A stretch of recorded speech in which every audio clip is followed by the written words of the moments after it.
काँग्रेसचे सांगली शहर जिल्हाध्यक्ष पृथ्वीराज पाटील यांनी अखेर भाजपमध्ये जाण्याचा निर्णय पक्का केलाय आणि काल संध्याकाळी यावर शिक्कामोर्तब झालाय।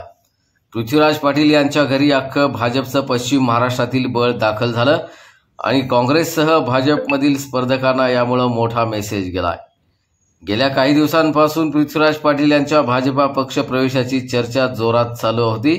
त्याबद्दल वेगवेगळ्या गटांकडून वेगवेगळी माहिती पुरवण्याचाही प्रयत्न झाला। मात्र काल संध्याकाळी पृथ्वीराज पाटील यांच्या घरी थेट प्रदेशाध्यक्ष रवींद्र चव्हाण, जिल्ह्याचे पालकमंत्री चंद्रकांत पाटील, मंत्री जयकुमार गोरे अशा दिग्गजांनी उपस्थिती लावल्यानं पृथ्वीराज पाटील यांचा भाजपा प्रवेश पक्का झालाय। मात्र पृथ्वीराज पाटील यांना भाजपमध्ये मोठे बळ दिलं गेल्याचं स्पष्ट झालंय। त्याचबरोबर पक्षांतर्गत बेदखल झाल्यामुळं पराभव स्वीकारावा लागल्यामुळं पृथ्वीराज पाटील हे अस्वस्थ आहेत। एकनिष्ठा आणि 10 वर्ष कोणतंही पद नसताना केलेली कामं याचा पुरेसं फळ त्यांना मिळालेलं नाही आणि विधानसभा निवडणुकीच्या निकालात किंबहुना त्यांच्या आधी प्रचारात जे झाले याचे शल्य त्यांना लागून राहिले आहे। त्याचीच परिणिती म्हणून बीजेपीच्या गळाला एक निष्कलंक उत्तम उमेदवार आणि सहकारातील मोठं नाव तसंच घराणं लागल्यास सुरुवात झाली आहे। भाजप आणि पृथ्वीराज पाटील या दोघांनाही लॉंग टर्म राजकारणासाठी हा निर्णय उपयोगी ठरणार आहे आणि पश्चिम महाराष्ट्रातील राजकीय विश्लेषकांमध्येही याबाबत चर्चा आहे। पृथ्वीराज पाटील हे भाजपच्या भविष्याच्या वाटचालीसाठी महत्त्वाचे शिलीदार ठरू शकतात। स्वच्छ प्रतिमा आणि निष्कलंक नेतृत्व यामुळं येणाऱ्या निवडणुकांमध्ये त्याचबरोबर स्थानिक स्वराज्य संस्थांच्या निवडणुकांमध्ये असा चेहरा सोबत असल्यानं भाजपच्या बेरजेच्या राजकारणास फायदा होणार आहे। येणाऱ्या कालावधीत ते सांगली भाजपचा चेहराही असू शकतात। यांची नावं घेतल्या अशा सर्वांचं या ठिकाणी मनापासून स्वागत करतो आणि हा स्वागत करत असताना तमाम इथं उपस्थित असणाऱ्या आमच्या कार्यकर्त्यांच्या वतीनं विशेषतः आम्हा सर्वांना एक आश्चर्यकारक घटना जी वाटली की माझा अजूनही भारतीय जनता पक्षात प्रवेश व्हायचा आहे, परंतु मी असा एकमेव कार्यकर्ता राज्यातला असेल जो काँग्रेसचा कार्यकर्ता म्हणून असेल की माझ्या प्रवेशापूर्वीच भारतीय जनता पार्टीचे प्रदेशाध्यक्ष माननीय आमदार रवींद्रजी चव्हाण साहेब या ठिकाणी आपल्या सर्वांना भेटण्याकरता घरी आले।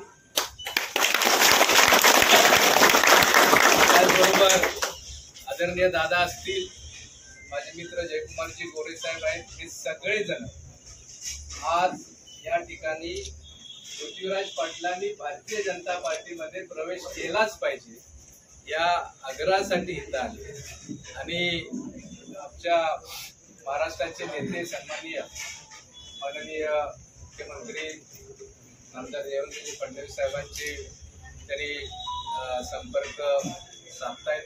तर दादांनी सांगितल्याप्रमाणे थोड्याच वेळामध्ये तो संपर्क होईल आणि अशी पहिल्यांदा ही घटना अशी घडते की तिघही या ठिकाणी आले आणि त्यामुळं दादा तुम्ही खऱ्या अर्थानं इथं तमाम उपस्थित असणाऱ्या आम्हा सर्वांना धक्का दिला, पण समस्त सांगलीकरांना आपण आज धक्का दिला।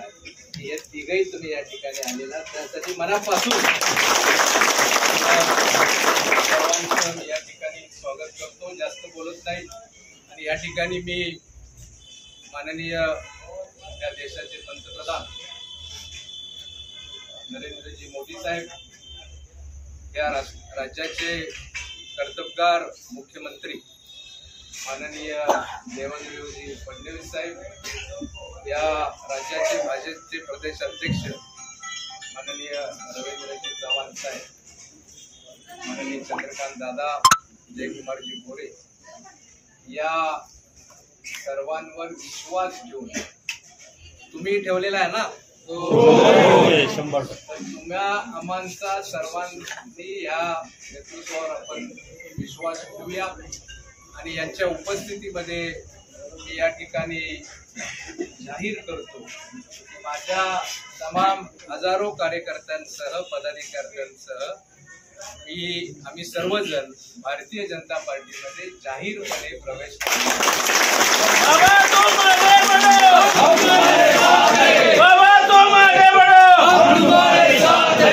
जास्त बोलणं उचित होणार नाहीये. मी एकाच वाक्यामध्ये सांगेन की भारतीय जनता पार्टीचं एक ब्रीदवाक्य आहे राष्ट्रप्रथम, त्यानंतर द्वितीय पक्ष आणि त्यानंतर तिसरा नंबरवर व्यक्ती. दादा चव्हाण साहेब आणि भाऊ एकच सांगणार आहे सांगलीच्या विकासासाठी हा निर्णय घेतोय. त्यामुळं माझ्या दृष्टिकोनातनं तमाम माझ्या कार्यकर्त्यांच्या दृष्टिकोनातनं चांगली प्रथम असणार, दुसरा पक्ष म्हणजे भारतीय जनता पार्टी असणार आहे आणि नंतर तिसऱ्या क्रमांकावर मी असणार आहे. त्यामुळे हे समजून तुम्ही काय घ्यायचे असतील ते पुढचे निर्णय घ्या आणि त्या नक्की आम्ही या ठिकाणी तुम्हाला अगदी जाहीरपणे आत्मविश्वासपूर्वक सांगतो की आमच्यातला एक एक कार्यकर्ता या जिल्ह्यामध्ये भारतीय जनता पार्टी वाढवण्यामध्ये कटिबद्ध असेल आणि कधीही न घडलेला चमत्कार मी म्हणेन की मोठ्या बहुमताने असेल, त्याला आपण म्हणू की चांगल्या भक्कम मतात, जसं आज जवळपास 236 एवढ्या जसं आपलं बरोबर ना याचा जेवढं पाठबळ आहे तसं येणाऱ्या महानगरपालिका आणि जिल्हा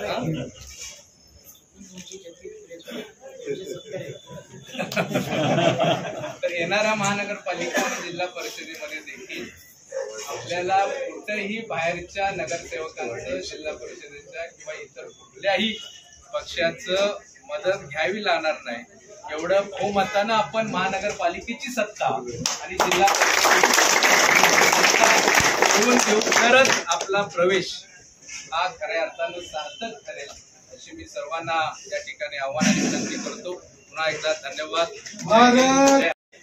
गेल्या काही दिवस आपल्यापैकी बरेच कार्यकर्ते बऱ्याच वेळेला माझ्याशी चर्चाही केलेली आहे.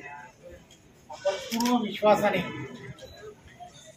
भारतीय जनता पार्टी पक्षामध्ये ज्या व्यक्तीने विचार करताय मी आपण सर्वांना विश्वास देऊ इच्छितो. पृथ्वीराजजी असतील त्यांच्याबरोबरचे असणे प्रत्येक कार्यकर्ता त्यांच्याशी झालेली माझी चर्चा, चंद्रकांत दादांशी झालेली चर्चा, मग सर्वांशी झालेली चर्चा, आम्ही सर्वजण पूर्णपणे ताकदीने त्यांनी जो विचार केलाय त्या संपूर्ण विचाराबरोबर आम्ही आहोत. त्यांना घेऊन एक मित्र म्हणून येणारी जी भविष्यातली असणारी त्यांची राजकीय वाटचाल आहे त्या वाटचालीबरोबर आम्ही सर्वजण 100% राहू एवढंच आपण सर्वांना सांगू इच्छितो. पुन्हा एकदा आपल्या सर्वांचं खूप खूप धन्यवाद. जेवण चांगलं. मगाशी प्रेस कॉन्फरन्स झाली होती. ती प्रेस कॉन्फरन्स एका वेगळ्या विषयासाठी होती आणि ही प्रेस कॉन्फरन्स एका वेगळ्या विषयासाठी. मी आपणा सर्वांना अत्यंत आनंदाची बातमी आहे. पृथ्वीराज पाटलांसारखा एक चांगला सामाजिक क्षेत्राची जाण असलेला काँग्रेस पक्षामध्ये वर्षानुवर्ष काम करणारे असे नेते, सहकार क्षेत्रामध्ये काम करणारे अत्यंत चांगले असे कार्यकर्ते हे आज त्यांनी ठामपणे निर्णय घेतला आहे की त्यांनी आदरणीय पंतप्रधान नरेंद्र मोदीजी, महाराष्ट्र राज्याचे लोकप्रिय असे मुख्यमंत्री आदरणीय देवेंद्रजी या सर्वांच्या नेतृत्वामध्ये भारतीय जनता पार्टीमध्ये प्रवेश करण्याचं त्यांनी ठरवलं आहे. आणि मी भारतीय जनता पार्टीचा अध्यक्ष म्हणून त्यांनी मला आज जेवायला बोलवलं होतं. जेवायला बोलवल्यानंतर माझ्या कानात थोडंसं सांगितलं की मला भाजपात यायचं आहे. मी म्हटलं मी जेवून घेतो आणि नंतर मग आपण प्रेसला बोलू. त्यामुळे आज आपल्या सर्वांच्या समोर हे सर्व आम्ही यासाठी सांगतो आहे की ते लवकरच देवेंद्रजींच्या ज्या दिवशी देवेंद्रजी वेळ देणार आहेत त्या वेळेच्या दिवशी ते भारतीय जनता पार्टीमध्ये प्रवेश करतील. यांचा पक्ष मला थोडासा वेळ नव्हता, थोडासा प्रदेशाध्यक्ष म्हणून माझ्याकडे वेळ नसल्यामुळे मी सांगितलं की पृथ्वीराज चव्हाण कसे मोठे व्यक्तिमत्व आहे त्याचप्रमाणे पृथ्वीराज पाटील हे सुद्धा एक फार मोठं व्यक्तिमत्व आहे. गेली वर्षानुवर्ष एक चांगलं नेतृत्व म्हणून ते काम करत आहेत. त्यामुळे त्यांचा प्रवेश हा थोडासा का होईना चांगला दमदार झाला पाहिजे आणि तो दमदार प्रवेश व्हावा. आणि त्यांचा आग्रह होता की माझ्या घरी आला पाहिजे. त्यांचा मुलगा जो आहे त्याचे माझे फार वैयक्तिक संबंध होते, त्यामुळे तो म्हणाला का माझ्या घरी जरा जेवण चांगलं मिळतं. आपलं जेवण केल्याशिवाय प्रवेश करायचा नाही असं आमचं दोघांमध्ये ठरलं होतं. आज जेवलो आहे, प्रवेश नक्की. पक्षप्रवेश कधी होईल?